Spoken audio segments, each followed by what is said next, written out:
Can you kind of explain like the value of a sales professional bringing insights from below the line folks up to above the line? Like, how is that valuable to you? Just so people can understand that.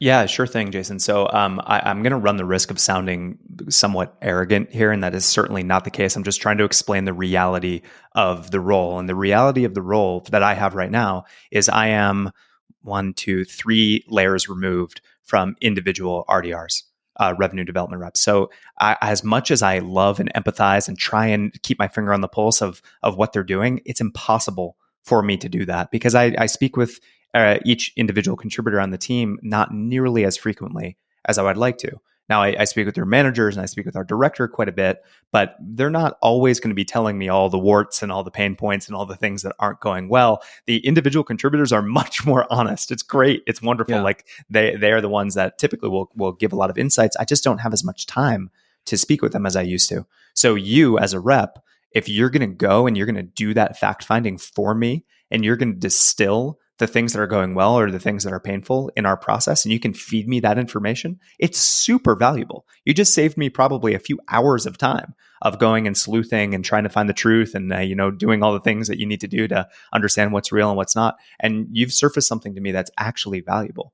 We talk a lot from an outbound standpoint about adding value to a person's life. Well, telling them about the inner workings of their own team is really valuable. And Clari is only a 700-person company. Imagine if you're reaching out to a large enterprise, a 10,000-person company, and you're reaching out to my equivalent at that company. How many layers removed are they? They probably never have their finger on the pulse because they just don't have time. That's not their job at that point. So you can help them generate these insights about things that they would probably like to know. They just don't have time to know. And at the same time, you're showing them that you are going above and beyond the call of duty and that you're really investing your own time in learning about them, about their company, about what you can do to really help them. And that's going to stand out. With topics with you is like where to start, we had like a brief, kind of prep chat to this, of course. But one of the things that I've always known about you is for the longest time, I was seeing your content. We just had never talked for the longest time until maybe 6 months ago. I can't remember, we did a webinar, but I've always been a big fan of you are an executive that can get extremely tactical. And salespeople appreciate that so much, right? It's like, don't just talk about, the fact that I should be prospecting more right now or doing this. Like, you get extremely tactical. And one of the things that I wanted to talk to you about is that you've been in the game for a while and you've seen this, especially probably accelerated more so right now, like this shift in the SDR role. And we did a webinar, and my question specifically is, we did a webinar with you and Rod from Zoom Info on how you guys had set, I can't remember if it was 1,500 meetings as SDRs or 15, something crazy. And you made sure to preface, you're like, hey, like that might have been a little easier to do when I did it, And how have you seen this role kind of shift and morph just during your time in tech sales? Yeah, 100%. So first of all, thanks for having me, Jason. It's always a pleasure to speak with you here. So I've been in and around SDR orbits for about 10 years now, and the shift has been unbelievable. And the main trend that I've seen is there's just so much noise. There is so much junk. The rise of the sales engagement platform, while well-intentioned, has led to some pretty bad behaviors from salespeople. Like, people, unfortunately, and leaders especially, are so focused on quote unquote scale that they lose sight of what I believe is the actual right way to do things, which is treating your prospects like humans and making a real effort to actually understand who they are, what matters to them, what problems they're having, and then crafting tailored messaging that responds to all of those things. Now, will those things be the same from time to time across personas? Of course they will, but no two people are the same. And if your tactics are treating everybody like they're the same person, they're not going to be effective. And so that's what we see. We see all of this quantity building up and up and up, and the efficacy, the results, the impact, the meetings booked, the pipeline created, going down and down and down per rep. And those two things are very much linked. And that's the trend that I'm seeing. The people that are being successful are the ones that are bucking the trend, doing the hard things that don't scale. And the ones that are struggling are the ones that are just falling in line, clicking buttons mindlessly and crossing their fingers and hoping for results. Yeah, what's funny is I was just talking to Mark Cosaglo, I think is how you pronounce his last name. He's old VP of Catalyst. sales at Outreach. And yeah, current CRO at Catalyst. And we were talking about sales engagement, like tools have not really been around for that long. It's about 10, 11, 12 years. When you first started as an SDR, were they using sales engagement tools or were you doing stuff manually? Like what did the process look like? I had a spreadsheet and Gmail. That Okay. was my sales engagement platform, and it was useful, Jason, because it like I knew all of the prospects I was reaching out to by name. Like I was like, Yeah. James, I'm going to send you an email today. Talking to myself, I'm going to send you an email today. You're going to respond. Today's the day. I was doing all the work on LinkedIn. InMail at the time was much more reliable, so we were doing a lot of InMails. We just maybe a year and a half into my tenure as an SDR, we finally started to use Yesware at the time, was one of the most Yeah. broadly available and actually usable platforms. And we could do what they called mail merges, which was sending 25 emails at a time. And I was like, oh my God, this is a game changer. But what I Yeah. learned and the DNA that really stuck with me was this personalized approach of knowing your customer, knowing your prospects, and really understanding who they are and taking the time to tailor the messaging. That never goes out of style. Like people want to be treated like people. They want to buy the way they want to buy, not the way you want to sell. So I think that sales engagement platforms allow for a lot of good things, but way too many shortcuts that people take advantage of and expect to be silver bullets and end up basically cannibalizing every other bit of outreach that's out there. And it turns into this downward spiral. Yeah. Man. So this personalized approach, I used to use Tout, by the way. That was one of the first. Nice. I don't Yeah. know if Tout you app. used Tout up. Definitely used Yesware a lot. But this personalized approach, was that taught to you at the time? Or did you just kind of learn that through the school of hard knocks, so to speak? Like where did that kind of light bulb go off for you? Yeah, it's really interesting, Jason, because there's so much information out there. This podcast being one of the best sources of information for SDRs these days, that you can go and learn. But you can go and learn, if you pay attention to the wrong stuff, you can go and learn the wrong things. And so it's kind of a double-edged Yeah. sword. You need to make sure that you're taking in information from people who actually know what they're talking about and have actually had sustainable success over long periods of time. Otherwise, you're going to fall into traps that are again, going to create that vicious cycle. When I started 10 years ago, I had the sort of the benefit and the struggle of there not being a real playbook out there. Like there wasn't a lot to go off of. Crazy, yeah. So I was falling back on other types of sales training, and I did a lot of door-to-door sales, both on a B2C standpoint as well as a B2B standpoint, walking into businesses, knocking on doors in neighborhoods, and kind of had a sense of how people respond to me in person. I was like, why should a response in person be any different than a response virtually? I'm going to take a lot of the principles that worked for me in the door-to-door setting, and I'm going to apply them to email and LinkedIn and cold calling and all the rest. And it worked pretty well. Like I'm not just going to knock on somebody's door and immediately start pitching them something.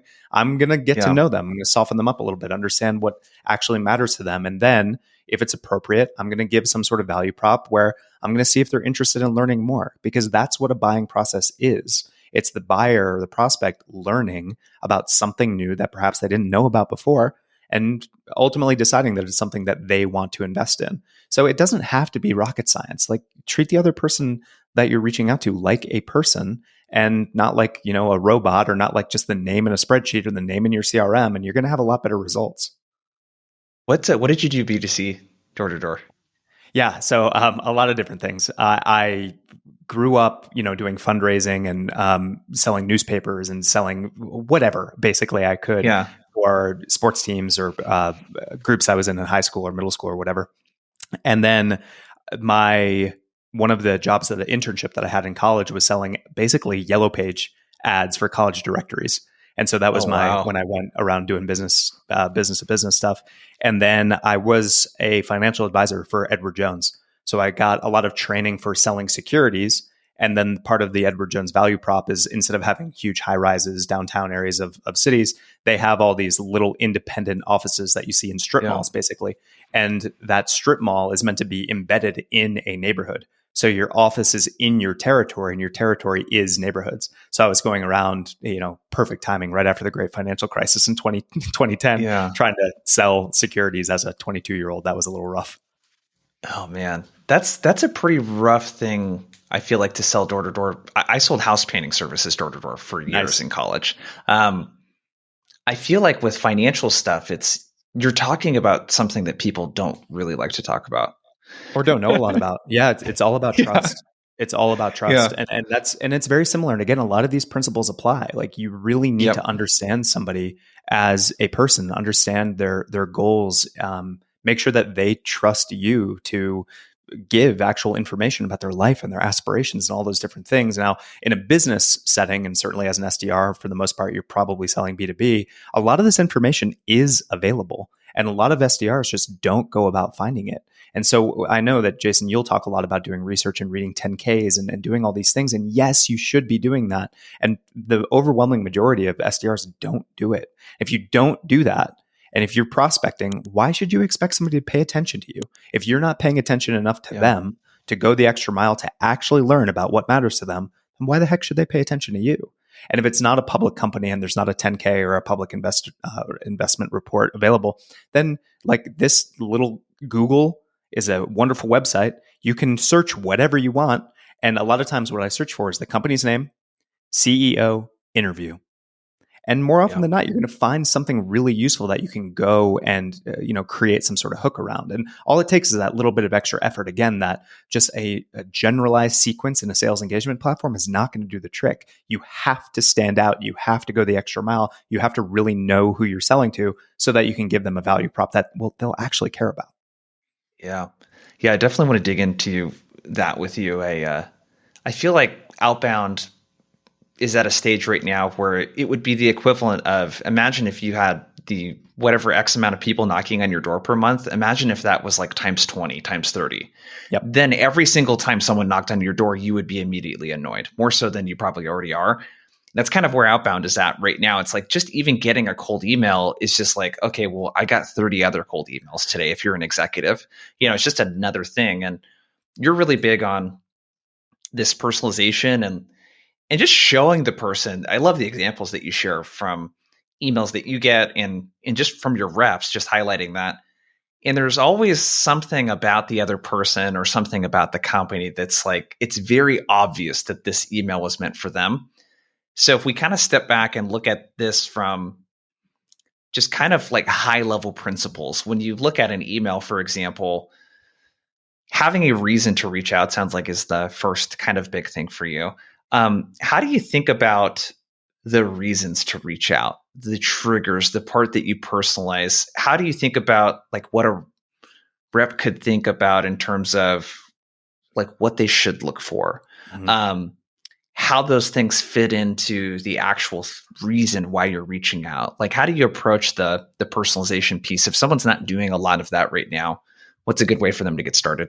It's a great question, Jason. And unfortunately, a lot of reps' reason for reaching out to a person or an account is because that account is on their list. And they're like, it's just something I have to do. You're on my list. And so I'm just going to send you a general thing. And obviously, that is not good enough. That is how you become one of the hundreds or thousands of anonymous emails that don't get past the mental spam filter that a lot of people have. Will Allred from Lavender talks a lot about this mental spam filter and the things that you need to do to get beyond it. And personalization or resonance or relevance, whatever word you want to use, I don't really care. The thing that matters most is that the first line of your email needs to prove to them something that you just said, Jason. This email is for them and only them. And the reason I said the first line of your email is because that's what people can see before they open the email. So if you're burying that personalization or resonance or relevance, if you're burying that later in the email and you're starting your email with something more generic, like hope this email finds you well, they're not going to be as inclined to open the email. And as far as I know, people cannot reply to an email if they don't open it. So you need to optimize both for open rates and reply rates. Now, how do you actually find those things that matter to those people? In my personal opinion is that you should divide your prospects into two different camps. You have your above the line decision makers, budget owners, kind of the people that are, quote unquote, the power, the authority if you're a BANT shop. which we can talk about later. And then you have your below the line personas who are use case champions. Maybe they're going to be power users of your product, and they're good bastions of information, but they're maybe not necessarily going to have the juice to be able to move a deal forward. So above the line and below the line, and your outreach strategies for them should be different. Below the line people, first of all, are much more readily available at the companies that you're reaching out to. So let's just use Clari as an example. We sell to chief revenue officers, VPs of revenue operations, profiles like that. Those are above the line personas. But individual sales reps, individual managers of sales or revenue operations, CSMs, account managers, SDRs, these are the people that are using our product every day. And so that's kind of our bifurcation, above the line, below the line. For the people below the line, they typically will have a more normalized day-to-day. Every single RDR, revenue development rep at Clari, is doing something pretty much the same way as every other RDR. And so you can assume if you have pain points and value props specifically for SDRs or RDRs, you can probably send a version of the same note to all 25 of our RDRs, and you're probably going to get a handful of bites. And you can play more of a volume game down market. Now, what should your call to action be? What is the point of reaching out to an individual contributor? You might say, well, I can't create an opportunity, or I can't create a meeting with that because it doesn't satisfy our entry criteria and I can't set that up. Well, that's not necessarily the point here. The point of reaching out to an RDR on my team is asking them, what is going on at Clari right now? Give me 5 minutes. I have a handful of questions for you about the way that you're forecasting, or the way you're booking meetings, or the outbound tooling that you have, or whatever it is. And then you can leverage that information in your above the line strategies. And you reach out to me and you say, hey, Kyle, I just talked to Angelo and Sarah and Emily, and they told me this, and this is happening. We can help solve that. Are you interested in learning more?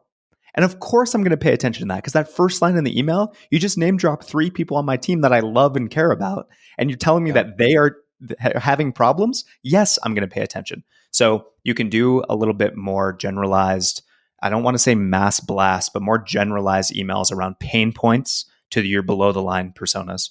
And then for above the line personas, you need to be more personalized, and you can leverage the things that you learn from the below the line folks, or you can leverage the research that you find online. Like Google around, look at CEO interviews, look at press releases, read the 10Ks, try and find real moments that matter for the executives, and for the most part that you're reaching out to above the line, and tie your value prop to those things. And if you can do a combination of those things, is it easy? No, of course not. Nothing worthwhile in life is easy to do. So you have to go the extra mile, and you have to try and find the way to satisfy both of those different types of personas and create meaningful and impactful messaging, especially for the above the line folks.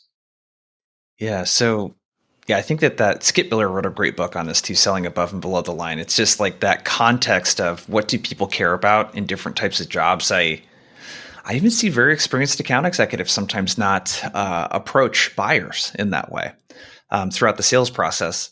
So with the below the lines, what I think would be good for people to hear is the psychology behind this, because again, like a unique perspective you have is that you can get very tactical, but you're also an executive.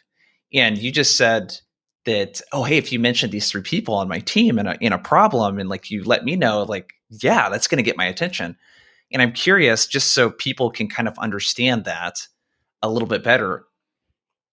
If someone was playing devil's advocate to that, they might say, well, how could people on your team be having these problems and you not know about? Like, what am I sharing with you that's new? Can you kind of explain like the value of a sales professional bringing insights from below the line folks up to above the line? Like, how is that valuable to you? Just so people can understand that. Yeah, sure thing, Jason. So I'm going to run the risk of sounding somewhat arrogant here, and that is certainly not the case. I'm just trying to explain the reality of the role. And the reality of the role that I have right now is I am 1, 2, 3 layers removed from individual RDRs, revenue development reps. So as much as I love and empathize and try and keep my finger on the pulse of what they're doing, it's impossible for me to do that, because I speak with each individual contributor on the team not nearly as frequently as I would like to. Now, I speak with their managers and I speak with our director quite a bit, but they're not always going to be telling me all the warts and all the pain points and all the things that aren't going well. The individual contributors are much more honest. It's great. It's wonderful. Yeah. Like they are the ones that typically will give a lot of insights. I just don't have as much time to speak with them as I used to. So you as a rep, if you're going to go and you're going to do that fact finding for me, and you're going to distill the things that are going well or the things that are painful in our process, and you can feed me that information, it's super valuable. You just saved me probably a few hours of time of going and sleuthing and trying to find the truth and, doing all the things that you need to do to understand what's real and what's not. And you've surfaced something to me that's actually valuable. We talk a lot from an outbound standpoint about adding value to a person's life. Well, telling them about the inner workings of their own team is really valuable. And Clari is only a 700 person company. Imagine if you're reaching out to a large enterprise, a 10,000 person company, and you're reaching out to my equivalent at that company. How many layers removed are they? They probably never have their finger on the pulse because they just don't have time. That's not their job at that point. So you can help them generate these insights about things that they would probably like to know. They just don't have time to know. And at the same time, you're showing them that you are going above and beyond the call of duty, and that you're really investing your own time in learning about them, about their company, about what you can do to really help them. And that's going to stand out. Yeah. So if we were to get tactical here, just so people can kind of understand how a buyer might react to that, because I think this is important to know. If you got an email from someone, let's say it was me, and you didn't know who I was, and I reached out and said, I've been talking to your RDRs, and one of the things I found is that they're doing this specific thing that's probably keeping them from booking an extra meeting or two per week. Yeah. What do you do when you get that email? Do you forward it off to those people? Do you share it in Slack? What is the thing that you do right after that? Yeah, so it's a great question, Jason. And this actually happened about a year ago, or maybe closer to 18 months ago, with a company called Groove. And Groove is a sales engagement platform. And their RDR team, or their SDR, I should say, did a fantastic job of exactly this. They reached out to a handful of people that are on our team, and as well as a handful of the managers that SDR managers that we have. And they did some sleuthing about what we liked about outreach, what we didn't like about outreach, yada, yada, yada, what the pain points were. And then they sent me this exact note that said, hey, here's my listening tour that I've been on with XYZ people. Here's what I learned. Here's the good things about outreach. Here are the things that need a little work. And here's what we can do to help. And I was like, holy smokes, this is unbelievable. Thank you. And so to answer your question, first thing I did was send that to our director of RDR at the time. His name is Alex. He's now a individual rep. He just moved into the sales realm. So very happy for him. Cool. And said, Alex, what's going on here? Is this on your radar? Have they been working with your team? And he said, yeah, of course. I've had a meeting with them. We're in talks to do XYZ. Just need your go ahead to go and explore this.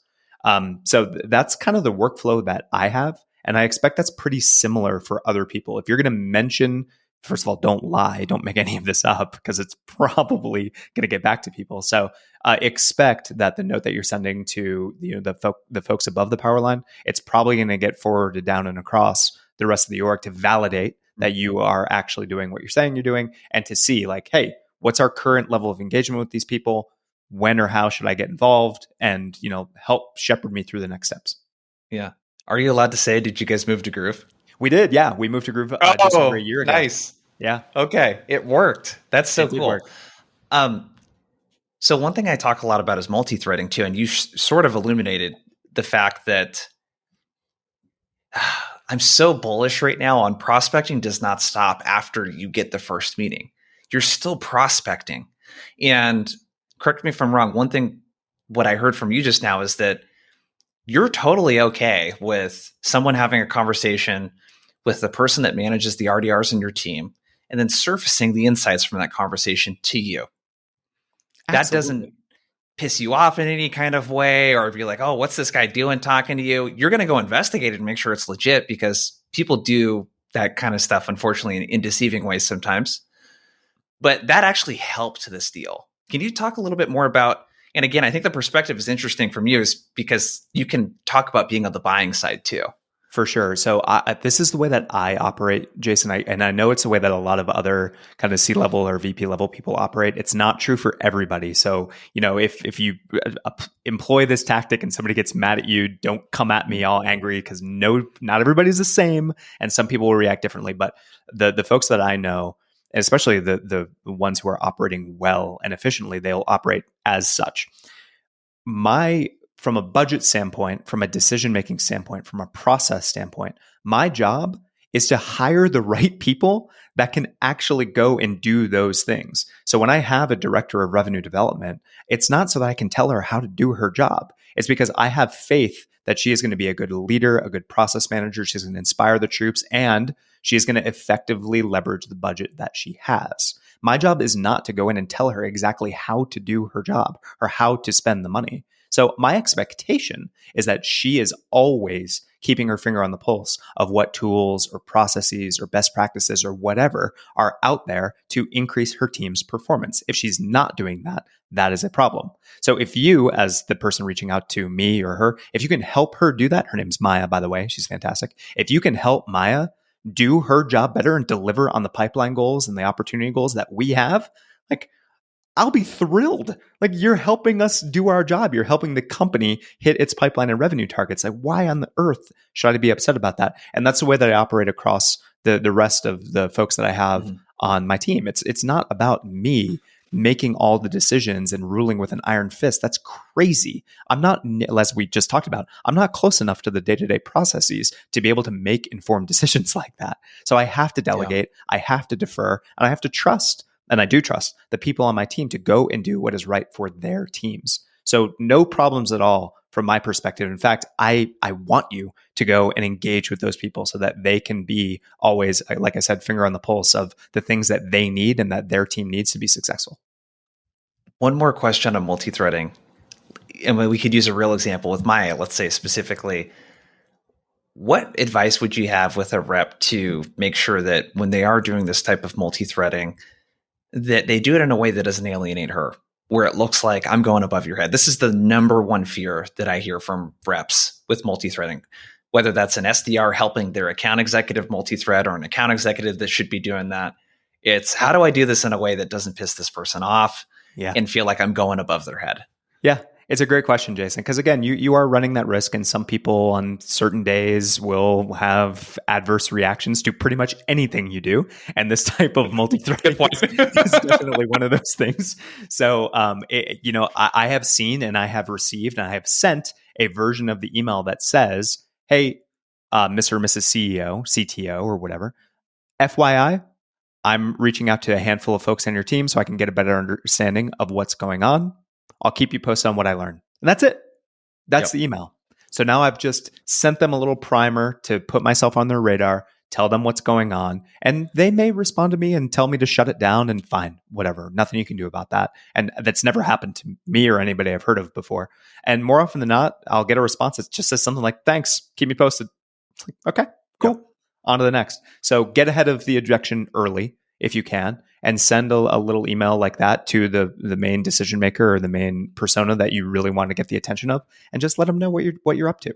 I'm walking the halls at your company, trying to learn about how we may be able to help. If there's something there, I'll be in touch. If not, no skin off your back. Talk to you soon. That's it. Yeah. It's such a simple play that, and again, the only time I've ever heard of this is someone put something on LinkedIn I thought was kind of funny. And it was a screenshot of someone responding in a negative way. And the point of the post was, if this doesn't happen at least once to you in your career, you're not aggressive is the wrong word for this, but you're not pushing the envelope enough, in this area. So, okay. So multi-threading, if we kind of button that up a bit, it sounds like the keys here are that it can be very effective when done properly. And you as an executive, you want to be kept in the loop so that you can do everything in your power to empower the people that work with you, right? And to help them make good decisions and to know what's going on. And the other thing I think that you shared too that's important is, and I think we have to reiterate this, because if you're listening to this and you're a rep, odds are that you probably haven't been an SVP or someone in the C-suite at the types of companies you reach out to. That's kind of the reality of the situation. Most of the time, we haven't done the job of the people that we're reaching out to. So I think it's important to understand that too, that the person you're talking to is like 4, 5, 6 layers removed oftentimes from the user of your product. So it's just really helpful for them to know what's going on and can save them a lot of time. Exactly. So we had started off talking about personalization and the reasons for reaching out. What I kind of gathered from that, and this will segue well into death of the SDR potentially, we could talk about that. what you just outlined is something that right now AI is not going to do those things. Right. It might help you find some of those things, but you're talking about like what stuck out to me. You said going above and beyond. Mm-hmm. And I never really thought about outbound like that. Like, what are you doing to go above and beyond? Because it works like that in every other area of your life. Why wouldn't it work like that when you're trying to get a meeting with someone? So what do you think based on how things have gone, especially in the last 6-12 months with the economy and Mm-hmm. like, is the SDR position going to become something else? Is it going to go away? What are your Yeah, thoughts? it's a really good question, Jason, and I'll answer that in a second. But I want to say that a lot of the things that you and I have just talked about for the last 20 or 30 minutes, you probably won't hear too frequently or too popularly across LinkedIn channels or other podcasts or whatever it may be, because it's hard. And because Mhm. it quote unquote doesn't scale, and because it's hard, and because it doesn't scale, and because it's not easy, people are not going to be championing this as a methodology or as an avenue for success for you. So keep that in mind. And just, like I said earlier, make sure that the advice you're taking, take it with a grain of salt and understand that you need to curate the advice, curate the processes, curate the things that you're hearing, and make sure that you have your own little filter to separate the signal from the noise. And when you hear an idea that sounds like it's too easy, it probably isn't going to work. So that's Yeah. one little mental filter you can set up for yourself. If you're hearing about a strategy or a tactic where you're like, oh man, that's new, that's going to require me to build a new muscle, that's going to require some brain power, that's not something I could go and execute today, that probably means no one else is doing it. And if no one else is doing it, that means you're going to stand out. You're going to break through the noise. You're going to be the one of the 367 billion emails that are sent every day, 367 billion every day. How are you going to stick out of that? Well, you need to do the things that other people aren't doing. So keep that in mind and use this as a filter for how you decide what to do and what not to do. I'm going to pause there, see if you have a reaction, then I want to respond to the death of the SDR. Well, you've mentioned this a couple of times, so I think it's important to get your take on it. Um, you said curate your own advice and have a filter. And oh man,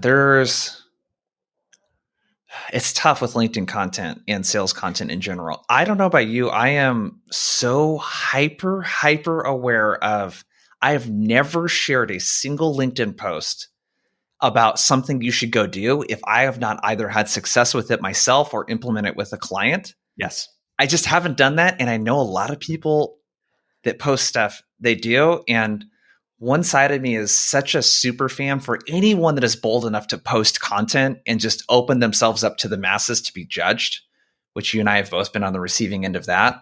Um, it's like anyone that does that, I'm like all for. And then the other part is, I don't know, that's kind of irresponsible to recommend this thing. But really the responsibility is on the consumer, is really how I look at it. Yeah.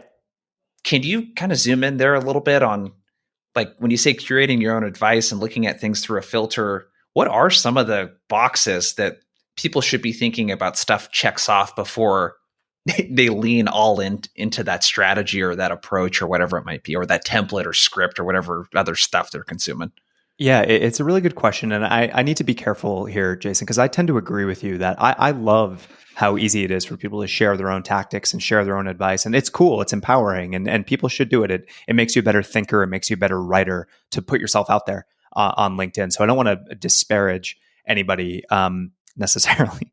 However, if you're going to go and have some sort of, serious, like just say a heart surgery or something like that, you probably want to go to a surgeon who's been around the block for a little while. You Yeah. probably want to go to the person who's done 200 of these things, not somebody who's, hey, it's day one, just got a residency here. Give me the scalpel. Like, you probably want somebody who's got a little bit more experience, who's seen a little bit more, who has gone through, as you said, Jason, the roller coaster themselves, has been in your shoes, and therefore can actually give advice that is rooted in durable success and not in flash in the pan success. So my advice to you is look for people that have a proven track record, not people that bounce around at a different SDR role every 4 months. And, you're like, oh, you can't keep a job for more than 6 months. And yet you want me to give you $100 for a course on how to do this? Like,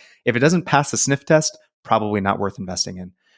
So look for people that have a little bit more experience. And that doesn't necessarily mean that have a huge following. It just means people that have been in your shoes for some extended amount of time and have a proven track record of success and can speak to that success and prove their data points, or prove their success rather, with data points. So try and keep a mental filter around for the type of person you're reaching out to, their experience level, and how they make their arguments, how they can defend their arguments. And hopefully it's quantitative and not just qualitative.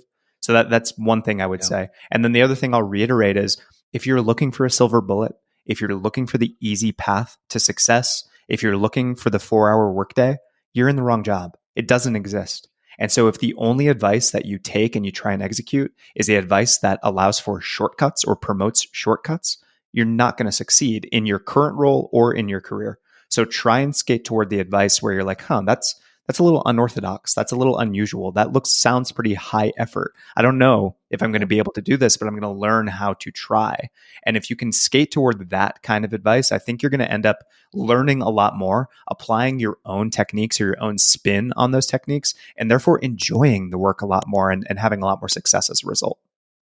Yeah, I love that. It's I really think that's the skill right now, is being able to quickly consume information because it's in such abundance, and then to be able to put it through a bullshit filter, really, and figure out, is this something that's good or bad? And the other thing that I would recommend too, specifically with sales advice, is if it's from a rep, the easiest way to do it, most reps post their numbers in their LinkedIn. Yep. Look at Sarah Brazier's LinkedIn profile. Yep. It's like, boom, boom, crushing quota every single quarter. You know what I mean? Like, stuff like that is, I think, super important. And then, like you said, the social proof. If it's someone like myself, what kind of clients has the person worked with? Are there tests? It's like basic stuff that, if it feels like an infomercial and looks like one of those like diet pills, kind of thing, it's probably not good to do. Exactly. Cool. So, death of the SDR. Where's this thing heading? We've been keeping people on the hook for 40 minutes. Let's give the people what they want. It's the title of the podcast, and we're just now getting to it because we're both nerds and we love this stuff. So is the SDR role going to die? AI and robots stealing your job? The AI and robots are going to kill bad SDRs. Yep. They're going to destroy the tactics that we just we're talking crap about for the last 40 minutes. They're going to destroy all of those things, the volume-based approach, the spray and pray methodology, those types of things that are scalable right now. That's what's going to get replaced by AI. So is the SDR role going to die? No, I don't believe it is. Is it going to evolve? Absolutely, yes. And I think in the best possible way, all around the things that we just talked about. And the way that I would recommend, if I were, and I'm doing this today in my own role, let alone, if I were an SDR, I'd do the same exact thing, which is leverage AI to help you do your job better. Treat AI like your chief of staff. If you need to, for example, go and read that you're trying to prospect into Coca-Cola and they just had their earnings report and you have this 10K that's 100 pages long, instead of going through, and this is what I used to do, and spend an hour going through that 10K and pulling out the things that I need to pull out, upload it to ChatGPT or Google Bard or whatever, and ask for a little summary of what the highlights are and what the key priorities are for the upcoming fiscal year. Boom. And now, instead of taking an hour to do that, it took 2 minutes to do that, and you're saving time. So you're using AI as your chief of staff, and you're evolving the role of the SDR to be way less about, and not at all about, spray and pray, and way more about meaningful, impactful outreach with business outcomes that are actually going to matter to people.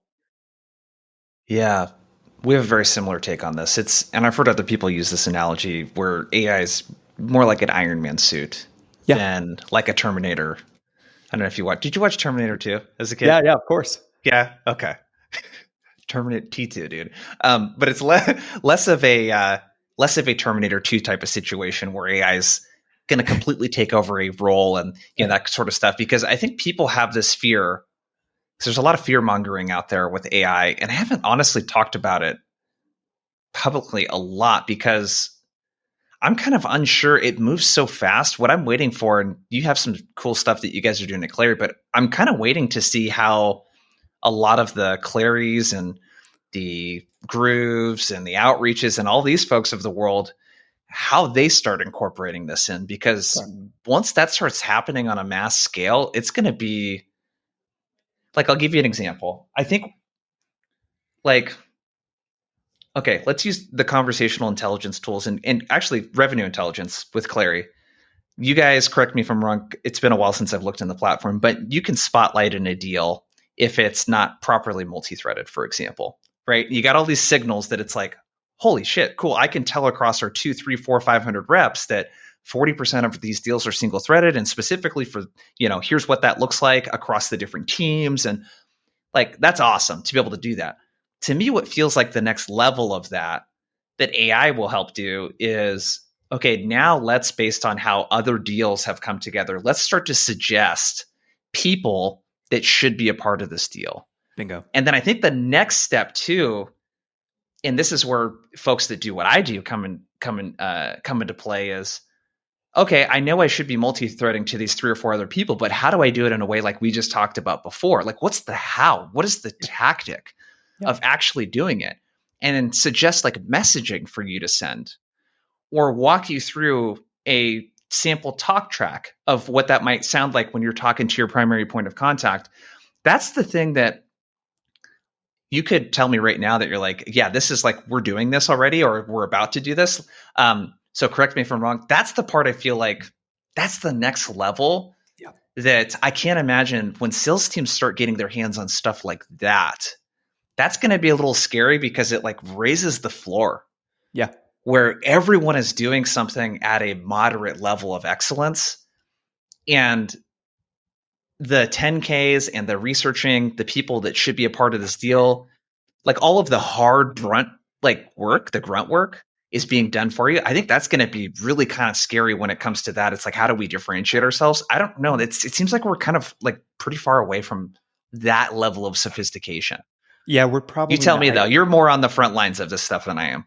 Yeah. It's nobody knows, Jason, because the rate at which AI capabilities are increasing is compounding. So every week, when I'm looking through Twitter threads or listening to podcasts or whatever, I'm just blown away by what kind of capabilities there are on AI. So I'm not going to comment on timeline because I think it'd be foolish to say like with any definitiveness that it's 2 years out or 5 years out or whatever. Like who knows? I would guess probably sooner than later is when the capabilities that you just talked through will probably come to pass. And certainly at Clari, we're working on things that are in that vein already. As I mentioned before, AI as the chief of staff for salespeople.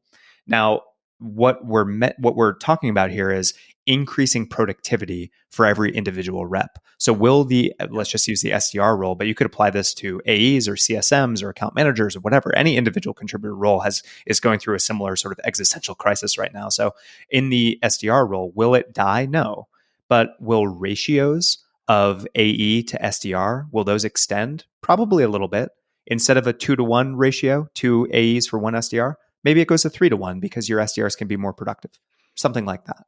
Or maybe the pipeline numbers will increase because you're able to blitz through a lot of that grunt work, a lot of that research, and you can leverage that in outreach and you can get more meaningful activity out the door. And so I think from a productivity standpoint, there will be pretty significant gains for the SDRs that are willing to go and be on the front lines and learn how to leverage these technologies. And then ultimately it'll just become part of the job. At the same time, what can SDRs do to increase their value beyond prospecting? And I think that when I talk about the evolution of the SDR role, and if we want to be more dramatic and call it the death of the SDR role, it's morphing into a truer inside sales function where SDRs are managing trials. They're doing more discovery. They're doing more demos. They're getting more product knowledge. They're more responsible further down the opportunity lifecycle than they are right now. For the most part, SDRs are setting up a meeting or an opportunity, wiping their hands, handing it off to an AE, and going and hunting the next thing. I think that is probably going to shift, and it's going to shift pretty soon. I think the impetus for SDRs will be much more on sharpening your sales skills and sharpening your product and your demo skills so that you can have more skin in the game to add value to the sales process, so that you can more deeply qualify a deal perhaps before you hand it off to an AE. Or maybe there are certain circumstances where an SDR is full cycle and is running the entire deal end to end because they are so much better equipped now and they have so much more time to learn all of these things, the time that AI is saving them. So that's the way that I think about things, is that evolution. So I think the onus is on individual contributors, and again, we'll use SDRs right now as the example, to go and A, learn how to leverage the AI tools that exist, B, learn how to sharpen your sales skills beyond the email writing and the cold calling and the prospecting type things into discovery and qualification, demos, product knowledge, negotiation. Learn your sales cycle. And also, if you have a PLG motion or if you have a free trial motion, go and learn how you can get involved in that. Managing trials is not easy. And you could become maybe more of a SE kind of function here and more deeply qualify those deals, again, to create higher velocity pipeline for your company. Those types of skills are never going to go out of style because the person on the other end of the line, the prospect, is a person. Until it's a robot buying software, which I think is way far out, you still are going to, it's going to require human interaction. Like, people do not want to buy complex software from robots. That's already been proven. They want and need the human touch. They need the guidance. They need the seller that can shepherd them through a process. And I think that's going to be the way that SDR roles evolve, is to become more of the shepherds that are helping buyers make smart decisions. You know, what's interesting is what you just shared reminds me of a quote from Chase Jarvis. It's specialization is for insects. And it was this, hey, you actually, like, it's more valuable for you to be pretty good in multiple areas than to be like really, really good at one thing. And I feel like prospecting is one of those things. I don't want to be in the top 1 percentile of prospecting and then not know how to sell. I'm way more valuable being in the top 20 percentile of both areas. And then you add the SE component onto it. It's like, you talk about being buyer centric. Like, I want every rep on the team to be able to have a conversation about my business priorities, problems that are getting in the way. I want them to have the executive presence to be able to speak to, like, my VP if I introduce them to them. I want them to have the product knowledge. So that's a really interesting take. I'm already starting to see a trend with a lot of organizations moving into this ISR, this inside sales rep model. Yep. And I think that what's really powerful about it is, this is the conflict, Kyle, I run into, like, in our coaching program. An SDR comes to me with a question around how to approach their accounts in a meeting that they're trying to land. The advice I have to give them is in conflict with what it would be if they were an account executive, because they get comped on the meeting. Yep. So I'm like, well, like, my duty to you as my customer is to help make sure you make more money in a way that's, like, okay with your company. And I always catch myself saying that. If you were an account executive, I give you different advice. And I hate to say that, but I'm like, the incentive is just, it's so misaligned in most companies, you know? Okay.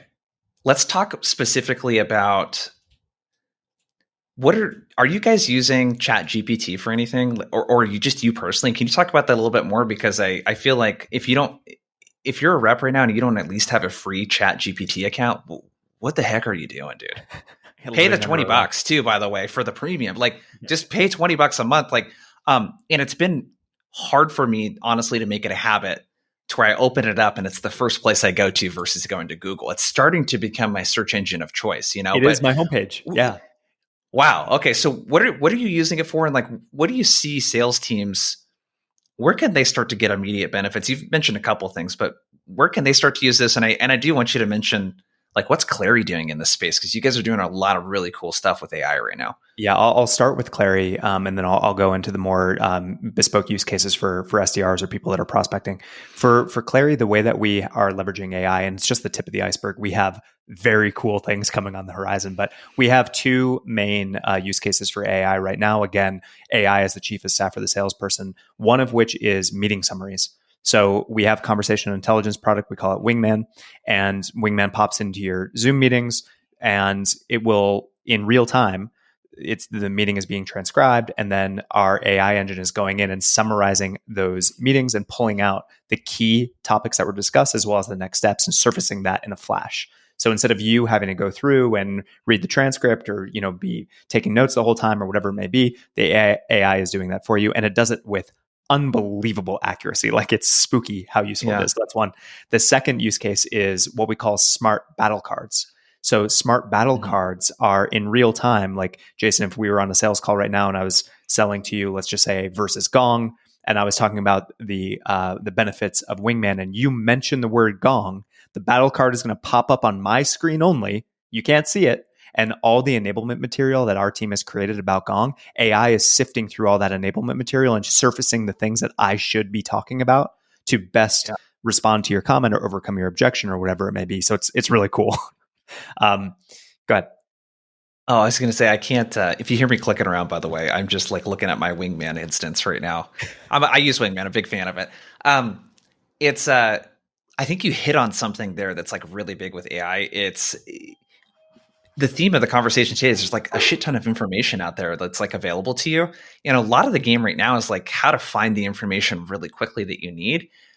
And like, my wife used to, she was an account executive for a company. I won't mention the name, but it's like, she was an SMB account executive. And there was like 4 or 5 different products that she had to sell to 4 or 5 different personas. And this is an SMB type of thing. And it's like, it's crazy. Just having a quick customer story pop up for someone when you need it, or someone asked about price. And it's like, oh, hey, here's some general talking points just to kind of like jog your memory a bit. That is just such a big game changer, because it's like the thing that I've started obsessing over, because I'm always thinking about how do I get better impact out of the training that I do. And the format that someone receives your training, like a talk track, let's say, if you just observe how they use it, it's like no one's going to have a Google Doc open with like one page over on the other screen using it. Like, that's like too much different stuff. It needs to be in the tool that they're using. Yeah. And it needs to be populated. And I think just like the ease of access, I don't know about you, like that's the thing I feel like you guys are really fixing, where it's like, it's just spoon feeding you stuff. It doesn't require me to, those are the perfect, like that's the perfect software in my opinion, is the stuff that just happens that you don't have to engage with it manually in order to get value from it. It's working. Yeah, we're on the exact same page, and again, plenty more coming from Clari soon.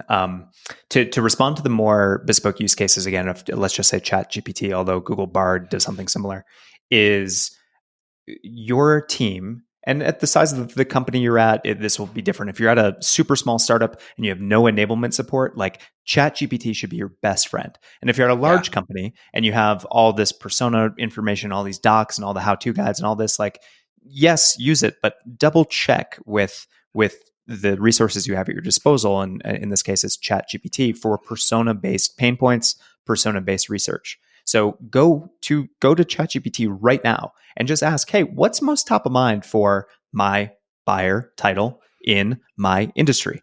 And see what it says. And you're going to get, 200 words and a handful of bullet points. And sometimes it'll be stuff you already know, and sometimes it'll be net new. And that's awesome. Like, that's the type of thing that you can go and do. So bolstering your persona research, I mentioned summarizing 10Ks or summarizing articles. You can just upload the text and ask it to spit out a summary, and it'll do that pretty quickly. The other thing I'd say, and this is kind of next level, is we talked a lot about personalization, and a lot of people struggle bridging the gap between personalization and a value prop for their company. And you can leverage AI to do this. So, for example, if you go to my LinkedIn, you'll see that I say I'm a runner and I have a couple corgis and they're the best dogs. You can go to chat, and so let's just say you're selling me sales engagement software. We talked a lot about that today. You could go to ChatGPT and say, hey, ChatGPT, can you please write me an analogy between corgis and email writing, cold email writing, and see what it says.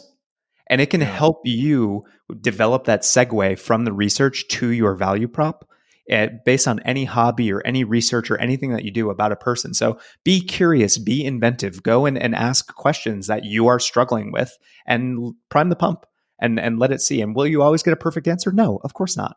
But you'll get something that is useful and something that you can leverage in your outreach. That's crazy. Kyle Acey from MongoDB. I don't know if you know Kyle or not. He was on the podcast, and the persona stuff you talked about. Yeah. like we did it together and I was blown away because he had like a piece of content on it. I was blown away at what it spit out. You have to give it some good prompts, which is kind of the game right now, but okay, dude, this is my vision for sales engagement. Okay. I think, imagine if, Outreach or whoever, if they were able to aggregate all of the recordings and all of that kind of stuff, like Clari, you guys have that now with Wingman, and you could start to like recommend to people what personas care about based on what people share in conversations. And it like starts to help you write the email. Cause that's the thing that, let me know what you think. And I know we're about out of time, is that I think the challenge is actually not writing the email as much as it is knowing what to put in the email. 100%. That's what a lot of people I feel like are missing, is like, oh, I don't actually understand what common priorities are for this persona and the challenges they deal with. Spot on. You're exactly right. And so again, the AI agent is not stealing your job. It is making you more productive, making you more effective if you leverage it the right way. So yeah. I do have to jump right now, Jason, but this has been super interesting. I always love these conversations with you. Yeah, real quick before you take off, where can people go to connect with you and learn more about what you guys are up to?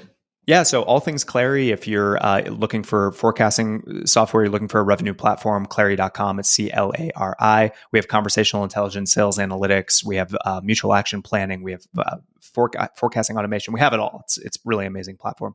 If you're interested in connecting with me, just check me out on LinkedIn. I try and post 3-4 times a week on topics exactly what we're talking about here. So Kyle Coleman on LinkedIn, and give me a follow.